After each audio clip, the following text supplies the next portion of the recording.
Mes tambours si autant de rassemblés au souple, et l'entente séparée, tant pris fait joindre racine.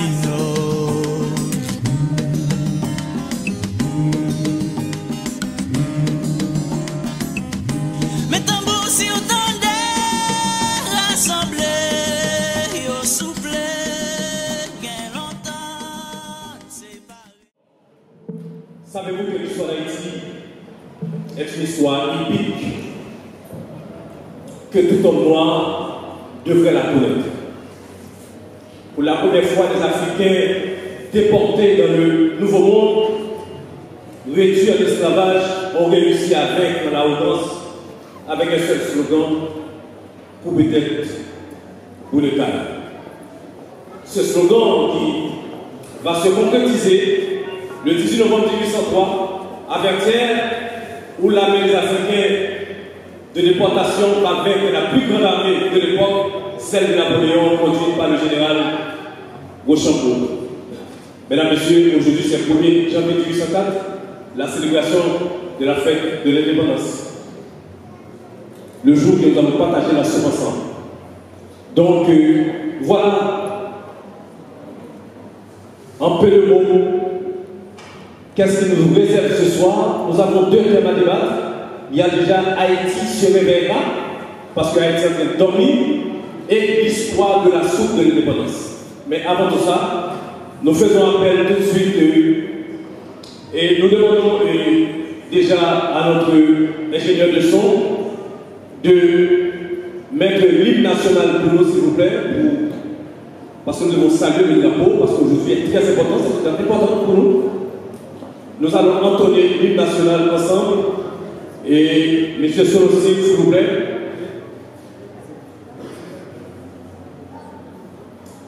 L'hymne national, parce qu'après avoir salué les grands dieux, mais aujourd'hui c'est la fête nationale.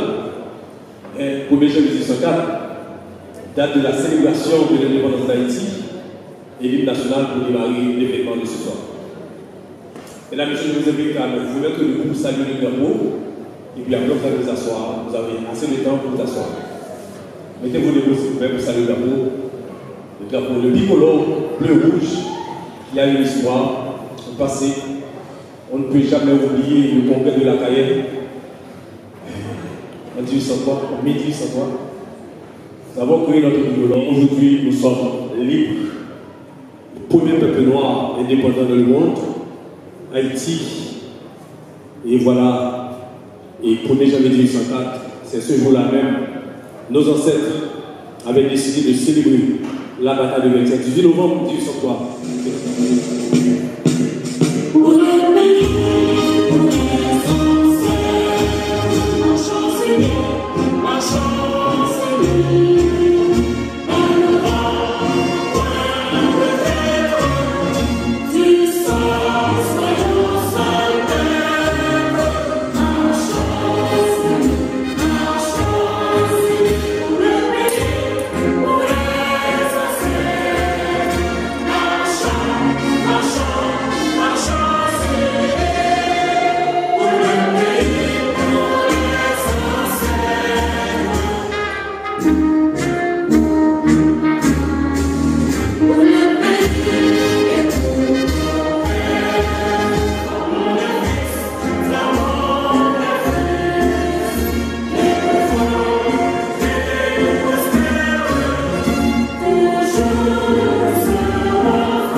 Haïti a montré le chemin de la liberté.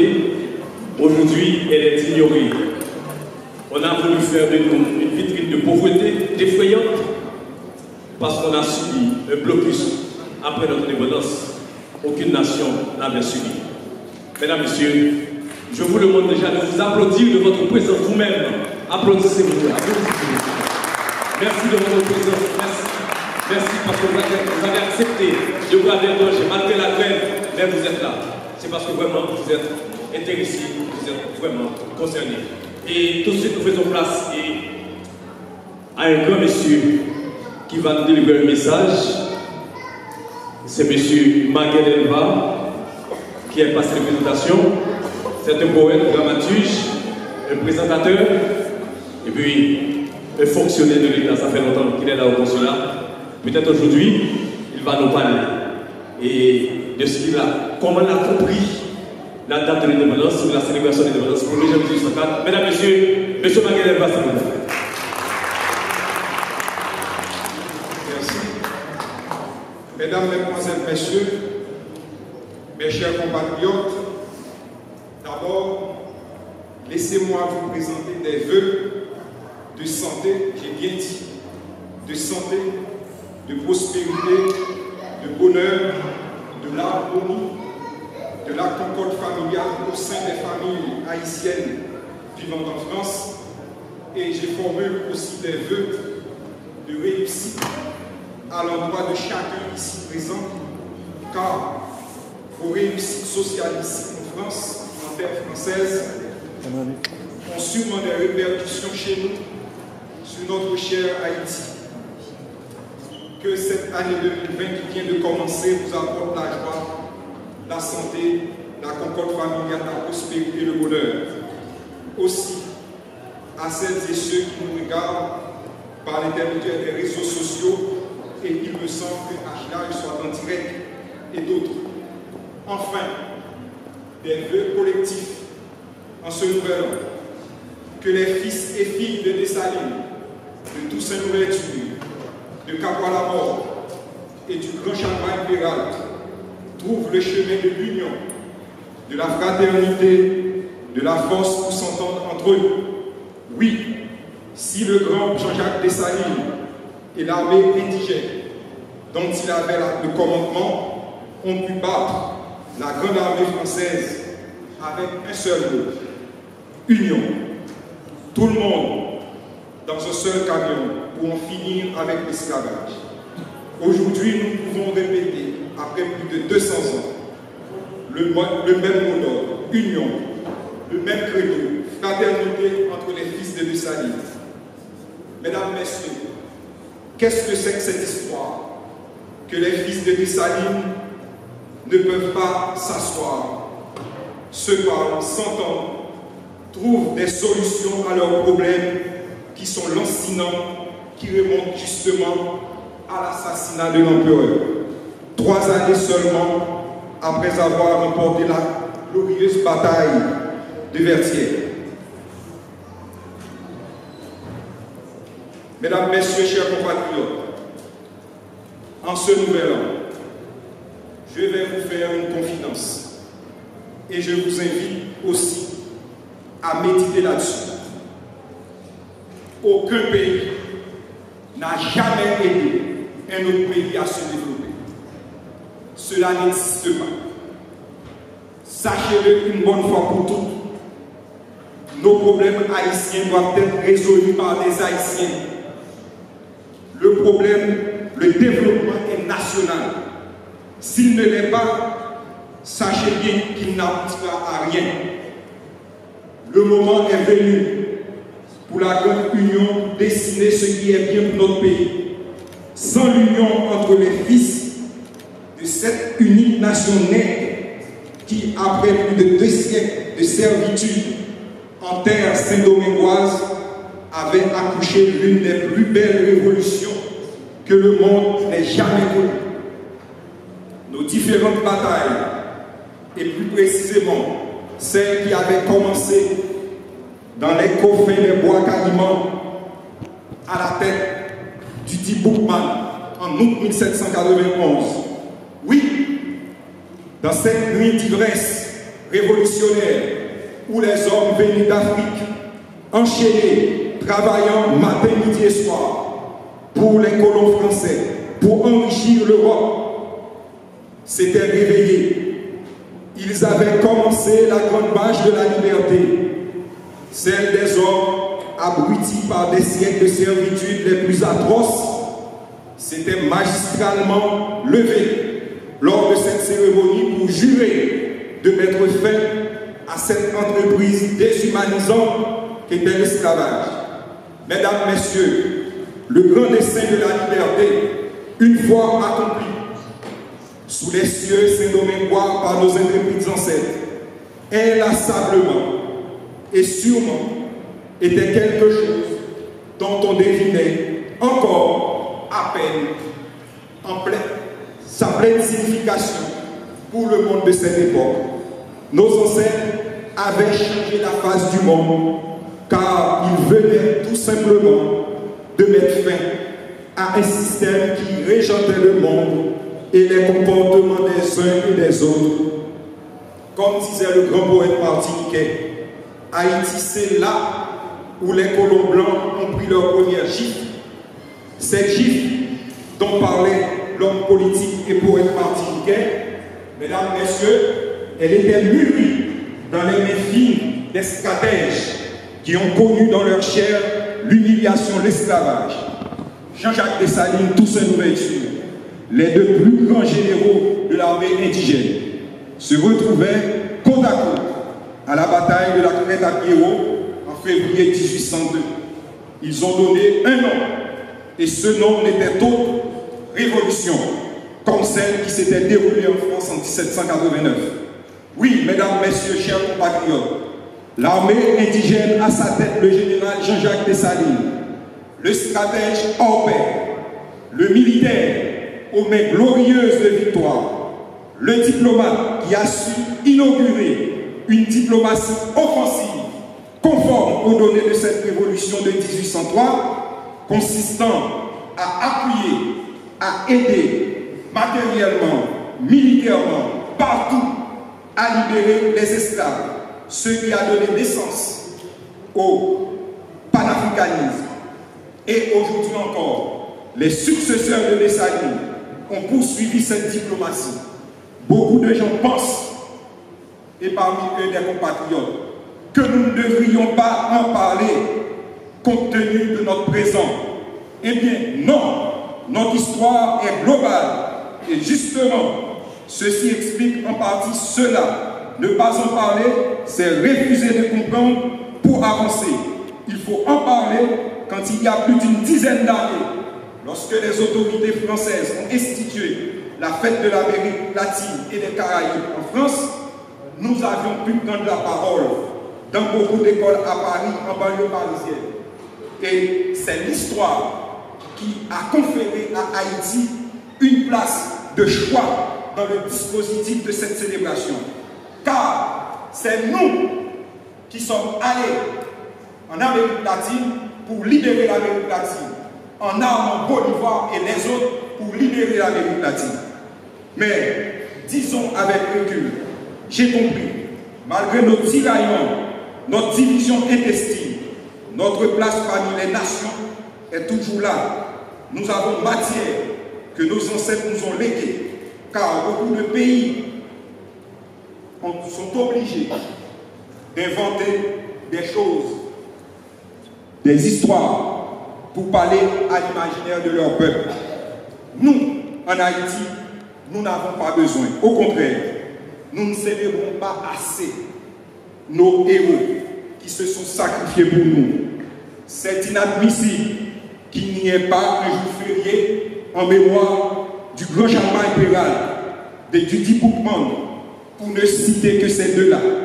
Mesdames, Messieurs, dans la longue liste des victoires de nos ancêtres pour se libérer du joug de l'esclavage, la victoire à la Crête à Pierrot n'est pas non plus célébrée. Pourtant, en février 1802, était pourtant une étape décisive dans le long processus qui nous a amené à la victoire le 18 novembre 1803. Car laisser ce fort à la barbe des soldats français, la plus grande armée du monde, c'était la première victoire nette et précise de nos ancêtres. Le reste, c'était une affaire de temps. Et aujourd'hui, 1er janvier 2020, il y a un autre 1er janvier 1804 et les souvenirs heureux de nos ancêtres qui ont vaincu l'esclavage, l'une des entreprises les plus destructrices de l'espèce humaine. L'esclavage tel que nos ancêtres l'ont vécu pendant plus de 3 siècles en terre saint-domingoise n'a pas de nom. C'est une infamie dont nous avons pour devoir de ne pas oublier, d'expliquer à nos enfants qui sont ici. Et aux Haïtiens, l'histoire nous a conféré ce rôle de répliquer à chaque fois que des révisionnistes patentés tapis dans les couloirs des réseaux sociaux cherchent à banaliser ce crime contre l'humanité qu'est l'esclavage. Nous devons être à l'avant-garde pour défendre l'idéal de sa ligne et répéter à gorge déployée que chaque homme est un homme, qu'il soit noir, blanc, jaune, gris, qu'il a droit à son respect. Oui, mesdames, messieurs, chers compatriotes, nous savons que dans notre pays, nous avons des problèmes de toutes sortes. Mais ce n'est pas une raison pour ne pas jouer notre rôle que la révolution haïtienne de 1803 nous a conféré, celle de combattre le racisme sous toutes ses formes et prôner la liberté des peuples partout où nous passons. C'est l'essence même de la philosophie de la révolution haïtienne de 1803. Ce 18 novembre de 1803, l'armée indigène et la grande armée française faisaient face dans cette clairière de Vertières, stratégie contre stratégie, plan bataille contre plan bataille. Et le général Jean-Jacques Dessalines et ses hommes, éblouissants de manœuvre, étaient plus forts et avaient gagné cette bataille au point. Cette victoire massive du 18 novembre 1803, mesdames, messieurs, dégageait une atmosphère de joie, de gaieté patriotique, partagée par des hommes à qui on avait enlevé toute dignité. C'était brusquement devenu acteur de l'histoire. Les Européens ne régissaient plus le monde. Désormais, il va falloir compter avec les données de la révolution haïtienne. Mesdames, messieurs, avec les bénédictions pontificales selon lesquelles ils n'avaient pas d'âme et que l'on pouvait les mettre au travail pendant plus de 20 heures et pendant les récoltes 24 heures sur 24. Mesdames, messieurs, c'est au milieu de cet infâme traitement codifié par un code de code noir que le grand capral à mort fonça sur les lignes ennemies avec tant de bravoure et désorganisa l'armée expéditionnaire et la victoire fut acquise au point. Mesdames, messieurs, un autre modèle de société. C'était fini cette tête-à-tête entre des gens de même couleur, du même continent. Les Noirs ont fait irruption sur l'autel de l'histoire. Nous autres Haïtiens, nous ne devrions jamais oublier que cette révolution avait mis fin automatiquement au racisme et à l'esclavage. Après cette victoire, le monde n'était plus régi par des blancs aux yeux bleus seulement. Désormais, il y avait la révolution haïtienne. Je ne veux pas effleurer, encore moins parler du sujet que mon ami Romel Louis-Jacques va développer ici, qui est le symbolisme de la soupe, celle que nous venons de partager tout à l'heure dans cette salle. Je veux signaler tout simplement que le symbolisme de la soupe fut le premier acte de citoyenneté de l'identité culinaire de la nouvelle nation. Mais elle est surtout considérée comme un fort symbole d'unité. C'est ce que vous faites en se réunissant ici.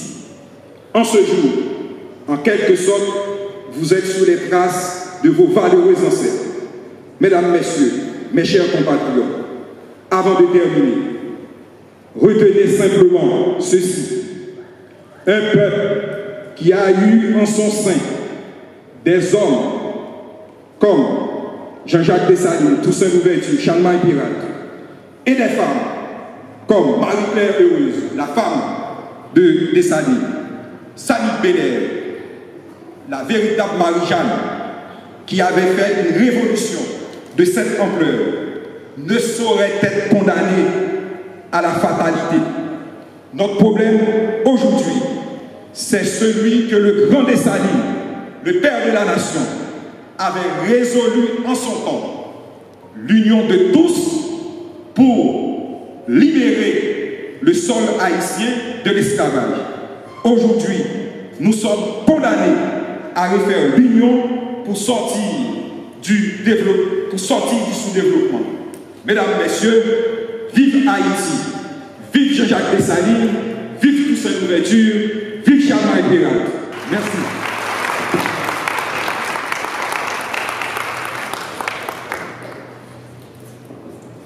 Vive Toussaint Louverture, vive Charles Péral, vive Jean-Jacques Dessalines, le grand, celui qui nous a conduit à la bataille de l'indépendance. Merci, c'était M. Maguel Elba, dramaturge, poète, présentateur, lui qui a passé des présentations des fonctionnaires de l'État au consulat, vous le connaissez très bien, en arrivant là-bas, c'est lui qui va vous servir. Donc, mesdames et messieurs, encore une fois, je vous demande d'applaudir M. Maguel Elba, merci d'exposer qu'il a été une présence de magistrat. Et merci M. Maguel, il était à la hauteur du...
Le groupe d'applaudissements, s'il vous plaît, monsieur. La Coupe Conférence ici, Haïti, France. Merci, merci. La jolie, merci.